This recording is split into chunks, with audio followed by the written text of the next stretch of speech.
Hello friends, my name is Ayushi Bhavik Thakkar and today in this video I am here for sharing the subject wise strategy to score 100 on 100 in every subject in your class 10th board examination. So let's begin. सबसे पहले मैं maths का discussion करूँगी। अभी कुछ बच्चे ऐसे होंगे जिन्होंने स्टैंडर्ड मैथ्स लिया होगा तो कुछ ने बेसिक लिया होगा।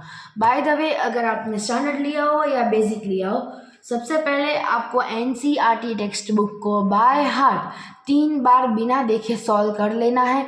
उसके बाद जो भी स्टैंडर्ड वाले हैं उनको तो मस्ट कि लास्ट 10 इयर्स के PYQs को सॉल्व करना ही करना है। और उसके बाद जब आपके एग्ज़ाम को 1 मंथ या 1.5 मंथ हो तब आपको सारे के सारे सैम्पल पेपर सॉल्व कर लेने हैं। आपको कहीं से भी मिले, ओसवाल के मिले या और किसी के मिले, in short last 1 to 1.5 month में आपको सारे के सारे सैम्पल पेपर को सॉल्व करना है। नेक्स्ट चीज़ की जो बेसिक वाला है उनका तो मेन टेक्स्ट बुक ही स्ट्रॉन्ग होना चाहिए, बिकॉज उनके लिए पूरा जो बोलते हैं ना मेन पार्ट, वो पूरा टेक्स्ट बुक ही है। ओके, सो ये मैथ्स की स्ट्रेटेजी हो गई। इस तरीके से आप मैथ्स में फुल मार्क्स को स्कोर कर सकते हो। और जिसको भी मैथ्स थोड़ा सा भी हार्ड लगता है वो प्लीज़ ज़्यादा से ज़्यादा मैथ्स के प्रॉब्लम्स को सॉल्व करें, सो डैट कि जो मैथ्स का उनके मन में जो फियर बैठा हुआ है, डर बैठा हुआ है कि हमें मैथ्स नहीं आता, वो उनका फियर है, डर है, वो दूर हो जाएगा। ओके, सो अभी मैं मूव ऑन करती हूँ इंग्लिश और हिंदी पे।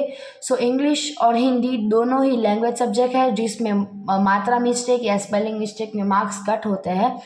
इसीलिए मैं आपको प्रीफर करती हूँ कि इंग्लिश के लिए आप तो सबसे पहले रोज़ 2 से 3 पेज आपकी टेक्स्ट बुक का या और किसी भी बुक का रीड कीजिए, ताकि कि इस तरीके से करने से आपके जो मार्क्स है वो इंक्रीज़ हो और जो सिली मिस्टेक है वो कम हो।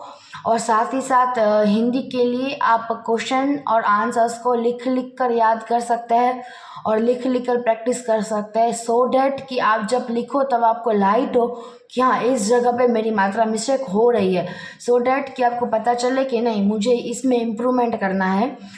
और इस तरीके से आपकी जो मिस्टेक्स होगी वो कम होगी और मार्क्स है वो बढ़ेंगे। ओके, और उसके बाद मैं इंग्लिश और हिंदी दोनों ही के लिए मैं आपको प्रीफर करती हूँ कि वो दोनों ऐसे सब्जेक्ट है जिसको हम स्टोरी के फॉर्म में लर्न कर सकते हैं।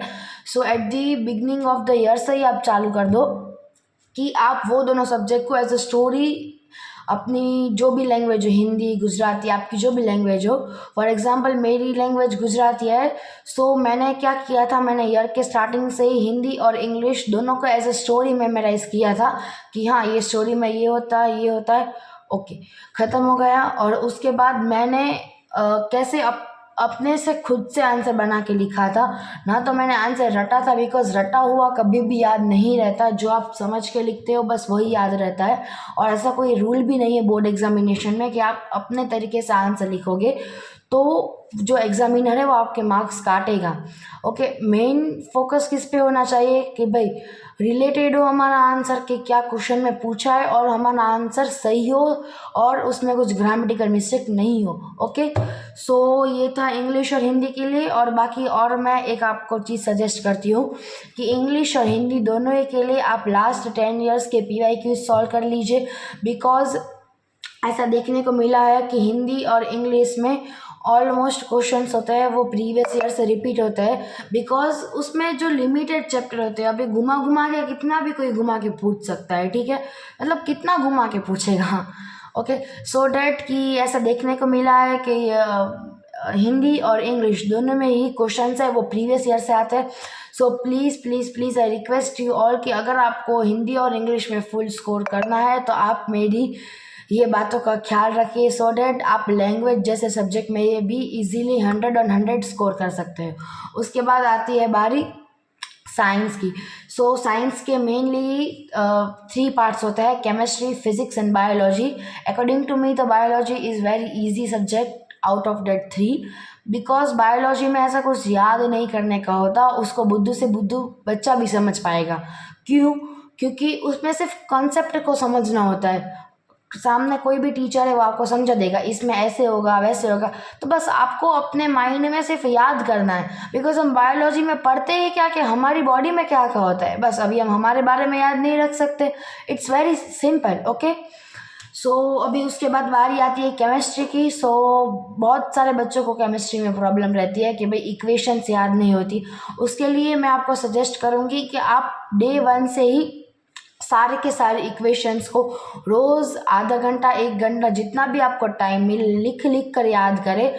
और केमिस्ट्री की सारी इक्वेशंस, फिज़िक्स के सारे फार्मूलाज और मैथ्स के सारे फार्मूलाज को एक बड़े से चार्ट पेपर पर लिख कर, जहाँ पर आप रोज़ भी पढ़ने बैठते हो, फॉर एग्ज़ाम्पल कि योर स्टडी टेबल, वहाँ पर आप सामने वॉल पर चिपका दे, सो डैट कि आप जब भी वहाँ पर बैठो तब आप वो चार्ट को देखो और फिर से वो आपका सब मेमोराइज हो जाए, फिर से आपको सब वो याद आ जाए। ठीक है, अभी नेक्स्ट फिज़िक्स। तो फिज़िक्स का तो मैंने अभी आपको बताया। और मैं और एक चीज़ सजेस्ट करती हूँ कि फ़िज़िक्स में भी मतलब मैथ्स तो आता ही है, तो एज मच एज पॉसिबल आप फिज़िक्स में भी सम सॉल्व करो, जितने भी होते हैं वो सब प्रॉब्लम्स को सॉल्व करो, सो डैट कि आपकी मिस्टेक कम हो। फॉर एग्ज़ाम्पल हम एक फार्मूला ले लेते हैं, फॉर एग्ज़ाम्पल मिरर फार्मूला। हाँ, तो वो एक फार्मूला है, उसके ऊपर आप 10 से 15 सवाल लगाओ, सो डैट कि वो फार्मूला आपका पक्का हो जाएगा और आपकी कोई मिस्टेक भी नहीं होगी। ओके, सो ये साइंस की लिए स्ट्रेटेजी थी। उसके बाद आती है एसएसटी की बारी। By the way, SST is one of my favourite subject. Okay, so SST के लिए कई लोग बोलते हैं कि भाई हिस्ट्री हार्ड लगता है, लर्न नहीं होता, डेट्स लर्न नहीं होती। Really believe on me, history easy है। हाँ, लेकिन आप पहली बार करोगे तो आपको लग सकता है कि it's hard, but really believe on me, history is not एक पहाड़ तोड़ना है, ईजी। वैसे हिस्ट्री है वो ईजी है। ठीक है, सो हिस्ट्री के लिए सबसे पहले उसकी जो सारी डेट्स है वो भी आप ऐसे चार्ट पेपर पे लिख के सामने वॉल पर चिपका दोगे। उसके बाद कई लोग बोलते हैं कि हिस्ट्री के चैप्टर्स याद नहीं हो पाते, तो उसके लिए आप क्या कर सकते हो कि आपने वन शॉट देख लिया, फिर आप पूरी की पूरी जो हिस्ट्री के जो चैप्टर्स होते हैं उसको आप एक स्टोरी के फॉर्म में याद कर सकते हो कि इसमें ये हुआ, नेपोलियन आया, वो हुआ, तो आपको ऑटोमेटिकली याद रह जाएगा। फिर आप कुछ ट्रिक्स और न्यूमेरिक्स का भी यूज़ कर सकते हो। उसके बाद बारी आती है civics and economics. So civics and economics बहुत सारे ईजी सब्जेक्ट, उसमें भी कुछ ऐसा है नहीं, आप पढ़ लोगे 2-3 बार उसको पूरे ईयर में, फिर भी आपके दिमाग में वो दोनों सब्जेक्ट बैठ जाएंगे, बिकॉज वो दोनों ही सब्जेक्ट ईजी है। उसके बाद जियोग्राफी आता है, तो जियोग्राफी भी वैसे ईजी है, लेकिन जियोग्राफी के कुछ 1-2 चैप्टर है, जैसे कि chapter number 5 and chapter number 6, वो कुछ कुछ बच्चों को हार्ड लगता है। तो उसके लिए मैं आपको सजेस्ट करती हूँ कि प्लीज़ उस 2 चैप्टर पे आप ज़्यादा से ज़्यादा फोकस करिए, और तो और उसके साथ ही साथ आप उसको बार बार रिवाइज करिए, सो डैट कि आपके दिमाग में वो दोनों चैप्टर फिट हो जाएंगे। वैसे वो दोनों चैप्टर में इतना कुछ हार्ड है नहीं, उसमें मतलब पूरा साइंस का ही आता है, जैसे कि माइका के बारे में बोल दिया, एल्यूमिनियम के बारे में बोल दिया, बॉक्साइट के बारे में बोल दिया, उस तरह से।